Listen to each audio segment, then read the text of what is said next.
Greetings, dark-hearted adventurers. Today, we're delving into the sinister world of Shadowheart, the Dark Justiciar. Get ready for a build that'll make you cackle like a wicked witch and appease the Lady Shar. But before we begin, remember to subscribe and summon the notification bell to join our malevolent army of Baldur's Gate 3 fans. Now in these videos, I do not always talk items because the builds tend to be decent on their own. However, this one is special and specifically tied to items that you find within the game. Timestamps below for various sections of interest. Alright, so the core of the build revolves around 6 levels of fighter, 4 ranger, 1 war cleric, and 1 monk. Let's talk about what each one of those classes gives us. The fighter, battle master route, gives us 2 feats as well as dueling fighting style, which increases our damage with a weapon that we hold in one hand, an extra attack at level 5, and combat maneuvers. I like picking sweeping strikes, riposte, and pushing attack for those rare scenarios where we get to shove people off cliffs. It's real satisfying. Riposte is the only must-have in my opinion. The rest are up to you. The ranger part of the package gives us the hunter subclass. A fighting style, we'll pick defensive for now. A familiar, I like picking those because animals are cute. Skills and some spells. The highlights here are the hunter subclass feature called Colossal Slayer, which says once per turn, your weapon attack deals an extra 1d8 damage if the target is below its hit point maximum. This means that once we hit a monster or a creature once, we get the extra damage for any other attack on that monster from then on. This makes it real effective on pretty much every single monster because we have more than one attack. We get to trigger this all the time. The monk level we pick allows us to use dexterity instead of strength when fighting with spears. Normally spears can only be used with strength for the modifier. We're switching it to dex, which lets us embrace the whole dexterity sneaking ability, lets us wear medium armor, and we get to apply that modifier for our weapon damage as well. The war cleric portion gives us a couple of spell options, but it mostly allows us 3 times per long rest to use our bonus action for another weapon attack. I like saving these for targets that you really want to burst down, since you only have a limited amount of these per long rest. Now, if you're not tied to war cleric and do not mind shedding cleric at all from the build, maybe a level of warlock would do nicely, or maybe another fighter level for some maneuvers. The war cleric was originally requested by a subscriber, so while this is not a full war cleric build, it does technically count because I'm using it. And you know what they say, technically correct is the best form of correct. Now the extra healing capabilities are also great for supporting other party members and shows you that Shadowheart has not forgotten about the rest of the companions in the game. So it's really useful, we'll make good use of it. Use your Battlemaster maneuvers as needed. They do come back on a short rest, so you don't need to save them.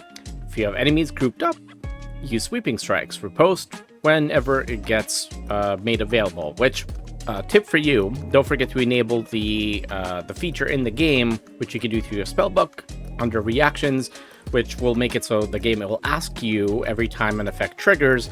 Specifically for riposte, this usually does not come checked, so it will automatically use up all of your maneuvers. I like to enable it so I'm given the choice as to when to use it. Alright, so from the monk you actually have 2 key points that will also come back on a short rest. Those you will use for Flurry of Blows whenever you need to burst a target down. This will not be a lot of damage, but it all adds up at the end. You're also going to be able to teleport at least once per short rest, so make sure to use that to get out of danger. If you have other spell scrolls that will let you maneuver around the battlefield, definitely use those. And of course, I'm going to say it again, use darkness a lot. I mean, it's your thing, right? Like, it can be done once per turn as an action, so make excellent use of it. Make sure you're always protected.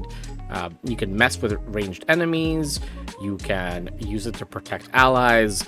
It's really flexible, and it really turns Shadowheart into not only a beefy frontliner character, but also an extremely good supportive character for your other allies. It's a fantastic build for that. Now your bonus actions. You can use your bonus action for Beckoning Darkness, which is a special ability we get from our items. And if you happen to like that spell, you can consider maybe adding a little bit more wisdom to the build to take advantage of that a little bit more. Otherwise, you're going to use your bonus actions for any potion drinking. You can use Beckoning Darkness. You can use your War Cleric extra attacks. You have a lot of flexibility here. Now, for gear. Arm Shadowheart with a wickedly sharp spear. In fact, there's a very specific one that we will be talking about, and this spear will be made available to you towards the end of Act 2 based on choices that you make. As far as the shield, pick the one that you like. I like the Shield of Shielding. It's fun to say. Also helps protect you with, and enables you to use your spell slots, which you don't have a lot of, but it does enable you to use them for something useful, like shielding yourself. Now, the rest of the gear. We are going to be wearing all of the Dark Justiciar gear, which we find in Act 2, with some exceptions. Specifically the headpiece, I like using the Diadem of Arcane Synergy, which boosts our melee damage equal to our spellcasting modifier, which is Wisdom for us, and that will be 3 damage a hit. More if you boost Wisdom. The other Dark Justiciar items that we got give us the spells like Beckoning Darkness to teleport, and the skills that we'll be using in combat, and they also boost our melee damage.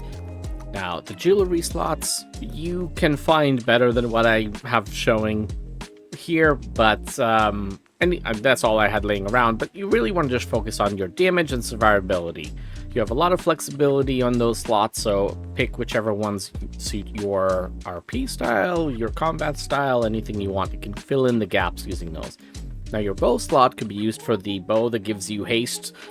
The name eludes me at the moment, but it is found in Act 2 really early on. Otherwise, any other bow will do. We'll use it occasionally, but for the most part, this is a melee-focused build. Now, with this gear, we're sporting 20 AC without a shield, 22 AC with a shield, and even more AC when we cast a shield spell. Thank you very much for joining us on this wicked adventure in Baldur's Gate 3. If you enjoyed this dark twist on Shadowheart, leave a like, share it with your fellow villains, and don't forget to subscribe for more sinister strategies. If you have your own suggestions on what to do with Shadowheart, or stories of how you build Shadowheart and used her in your game, please share them in the comment below so we can all enjoy it. Until next time, this is Tav the Legend, fading into the shadows.